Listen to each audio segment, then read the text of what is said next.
I'm Darius McDermott from FundCalibre. Today, I'm delighted to be joined by Luke Newman, co-manager of the Henderson Absolute Return Fund. Good morning, Luke. Morning. How are things? Yeah, pretty good. So look, I have known this fund since its inception, and I know what it's trying to achieve. So let's see if we can't explain some of a bit more detail about the fund. Now, it's trying to beat cash. Now, we've been through different environments of what cash was when, particularly in the QE era, when rates went to historic lows. I think you've recently said that this type of environment more suits humans rather than machines. Maybe if you could elaborate a bit on that and what it's meant for the fund in this now higher rate environment.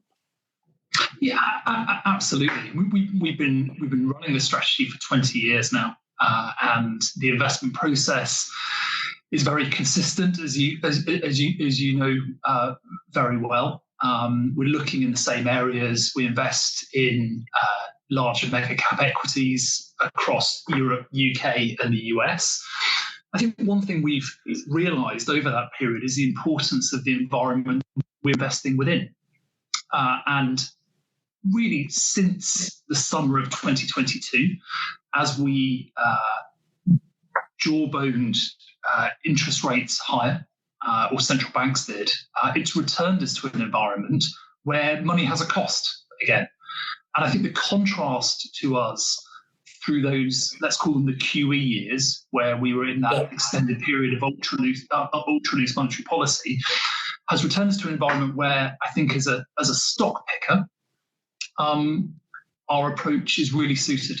And I think the contrast to machines was slightly tongue-in-cheek, but what we've seen in this period are the primary driver of a share price returning back to bottom-up fundamentals again, rather than what correlations have existed, macro drivers. It's much more about things that used to drive share prices: quality of management team, margin structure, what's the state of the balance sheet, what's the valuation.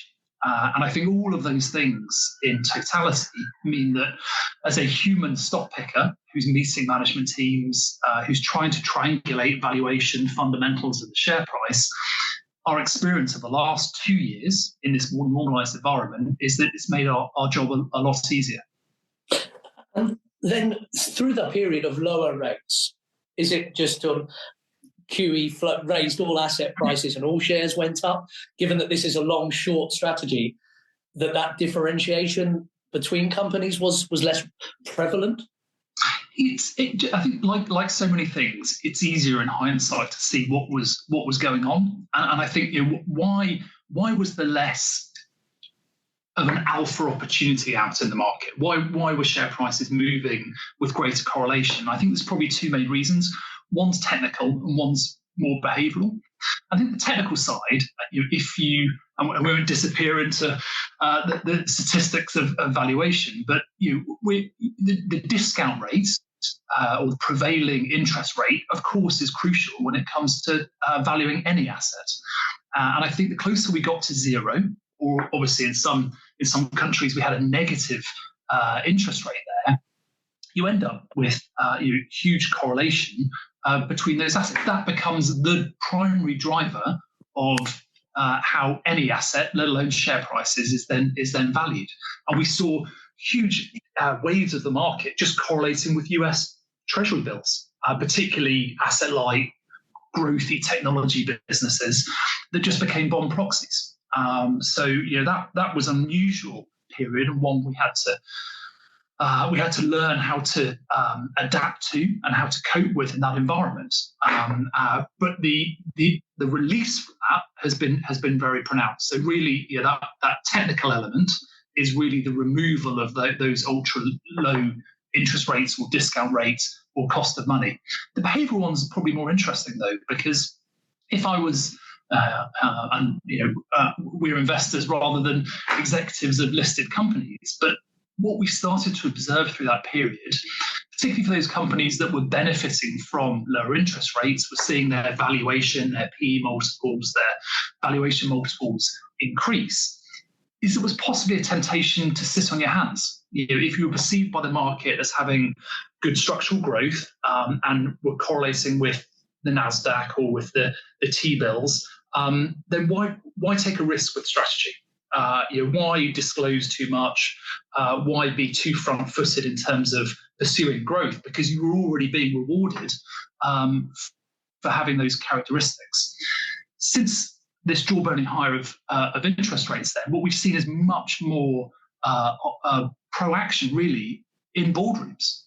And I think the UK is a great test case there, where we've seen executive teams having to justify growth plans, having to think about financing. One of the things that's changed with higher interest rates is that debt now has a cost. So if you're going to borrow, then you need to justify why. So we're seeing much more concise growth plans. We're seeing difficult decisions for executives and boards as well. I mean, if you've got an inbound takeover approach for a whole company, or maybe just one of your divisions that would account for the majority of your overall value, I think there was a lot of those discussions we didn't hear about as shareholders, because actually we were seeing these asset prices move ever upwards. Well, now we're seeing some difficult decisions being made. So there's behavioural change as well in this return to money having a cost. And I think the combination of those two is leading to not simply one factor, low rates, driving equity markets and share prices. We've now got multiple factors and styles. We've talked about some of them already, that are driving whether a share price goes up or down. And that's a much more manageable environment for us not only to deliver consistent absolute returns, but importantly, to manage the risk side of the equation as well. And our mandate is a combination of the two. So maybe then just one final question on rates. Having had that real steep rise throughout 22 and a bit of 23, we now look as if we've reached the other side of the mountain, and that rates are now in fact coming down, having had one cut in the UK and one larger cut in the US. Does that worry you that we're returning to a sort of a meaningfully lower interest rate, or do you just think we've peaked and rates will gradually come down and still keep that differentiation in the market that we've just been discussing? Our view is that market and interest rate regimes don't change rapidly. And if you listen to central bankers, in general, and politicians, I think there's a really strong sense that certainly Western economies want to avoid going back to that period of ultra low interest rates, and that's partly for economic reasons. You ended up with huge economic inequalities in valuation and in wealth, but I think you can park a lot of the social inequality that accelerated that period, at the same doorstep. So I think even if we do see a mild recession, and I wouldn't say that's our base scenario, but let's say we did in Europe or the US, I think there's real resilience to avoid simply going back to money being free and interest rates at zero again. So within that, I think again it feels more normal. We didn't used to cut interest rates to zero because we had a recession. It was tough times for households, tough times for firms, and for economies. But actually, you work through that destocking cycle, and there was a natural cycle. And wherever we look across economies, sectors, industries, we're seeing more of a normal cycle beginning to re-establish itself. And that isn't simply 10 years ago. Actually, if you look over decades, it's a much more normalized environment. So we don't see rates going back to zero again. I mean, if they do, we're going to have to rethink. But actually, as long as we don't move back towards zero, I think this better stock picking environment. And because we've got a short book as well as the long, I think the benefit to us is doubled. We've got better stock picking opportunities on the long book, but obviously, there are some businesses and firms and sectors and industries that will struggle for various reasons, and we've got a short book that can look to capitalise on those as well. Well, let's get into the fund itself then. We've talked about the environment and how it is now a better environment for that company dispersion, stock picking, especially when a fund is looking for companies that can go both up in share price and down. But historically, you've been sort of more 2/3 in the tactical and 1/3 in your core. But I believe that's a bit more sort of 50-50 now. Is that because you're just finding more core holdings as good long-term positions, or is there a nuance in the market on the tactical side being less obvious? Well, tell us a bit about that. Yeah, absolutely. I mean, and this is probably more peculiar to our strategy, in that we like to keep things simple. And so there's no complex options or derivatives within the absolute return fund. We like everything to be on a single stock basis where we can, including the short book. And we find that it's a much more effective hedging tool on the short book, but also we can use the short book to actually look to make money for our investors as well as protect on the downside.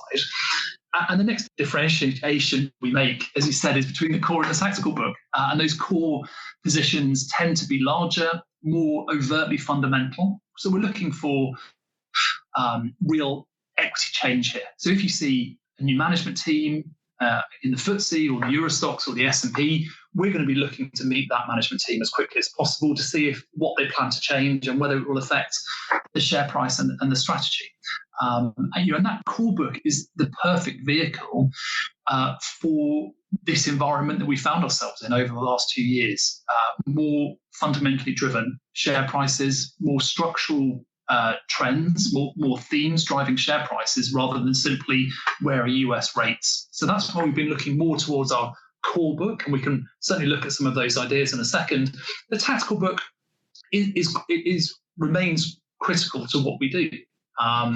We have a job to do, not only in terms of delivering that consistent, stable, absolute return, but also to manage the short-term volatility from elections, budgets, geopolitical events. And that tactical book becomes a critical part of taking the daily, weekly volatility and noise, in the news cycle and within stock markets, and dampening it down. So it becomes, it always remains a very important part of what we do. The change, though, is we're seeing more opportunity in that core book. So if we look on the what's changed, where are we finding those ideas on the long side of the core book? We spent most of the last decade looking in the US. Actually, most of our time is back in Europe and the UK again, and particularly the UK, where saying the UK stock market is lowly valued was not a reason to buy shares, but actually the performance over the last few months and year or so is starting to show you that something's changed. And I think it's linked to all of the things we've been saying. There's more rationality in markets. We've seen some stability in terms of policy decisions, and that's something we need to keep a watching brief on, of course, particularly the next few weeks. But if you look at the inbound M&A we're seeing into the UK, I think empirically what we can say here is if investors like ourselves are not taking advantage of these low valuations for domestically exposed UK businesses as well as those that are internationally exposed, then we're seeing trade buyers, so other companies, particularly US ones, stepping in and taking advantage and acquiring those companies, or financial buyers like private equity who are still sat on a lot of firepower coming in and doing exactly the same. So those areas have been very interesting. But on the short side of the core book, lots of themes at work there as well. So financial leverage, as one important one, compared to the last 10 years, as we said earlier, debt now has a cost. So if your financial director of your listed company has not addressed the balance sheet, they've now got a problem. Do they roll over onto expensive debt or look to raise equity to plug that hole? We're seeing the US consumer particularly challenged at the moment. Generally, more leverage at a household level in the US. The economy was heavily stimulated at a direct level through COVID, and there's an unwind to that. So whether it's US retail, US consumer goods, we're seeing a lot of opportunities within those sorts of areas in the US on the core book, and they're working really well. Yeah, that is a key difference. You have two jobs. You've got to look for companies that the share price will go up, but unlike most fund managers, I think our listeners will understand. We try to buy low, sell high. You've also got the other job, which is trying to look for companies that are either overvalued or over leveraged, as we've discussed, i.e. they have too much debt. I mean, everybody talks about the US being overvalued potentially at a market level and the UK being undervalued. Is it particularly in the US you're seeing that opportunity for making money for companies' share prices actually going down? And I know you touched a bit on the consumer, but is the US an obvious shorting region? It is at the moment. We try to be very flexible and unemotional, when let's wind back the clock a bit. Unplugging political sensibilities. In 2016, for the next 4 years, obviously the UK domestics were in a tough spot, and there was capital flight out of the UK market. Now, in a fund like ours, that means that we ended up with a net short in UK domestic exposed shares. That's now a net long. So, for the reasons we discussed a second ago. So when we look at the US, just because there have been a lot of businesses that have created a lot of value over the last few years, doesn't mean that if we see excessive valuation with negative operational news, that we're not going to look for shorts. And that's exactly the setup we've had over the last 18 months to 2 years. And I think the starting point of high valuation is, again, something we can lay at the doorstep of those 7 or 8 years of ultra-loose monetary policy, the distorted markets. We saw technical flows and passive flows flying into the US market at the expense of other areas. And that's created some dislocations. As we're starting to see normalization in trading patterns, it also means we're seeing normalization in valuation. So one good example over the last few months would be the work we've done on the GLP-1 obesity drugs. Now, for a fund like ours, that creates almost endless possibilities when we think about how the future will change potentially for all of us going forward, let alone health budgets and consumer trends. So as well as having had long exposure to the manufacturers like Novo Nordisk and Eli Lilly, then they've worked very well on a long book. We've done a lot of work looking at this early stage of adoption, how consumer habits are already changing. And what we can see within US food manufacturers, what we can see within US retail, US restaurants, is that there looks to be the start of some trends in terms of lower consumption, in terms of the 80-20 rules that seem to apply. And it's true in most businesses if you look hard enough, but actually you end up with a smaller number of consumers that account for a disproportionately large number of amounts of the demand.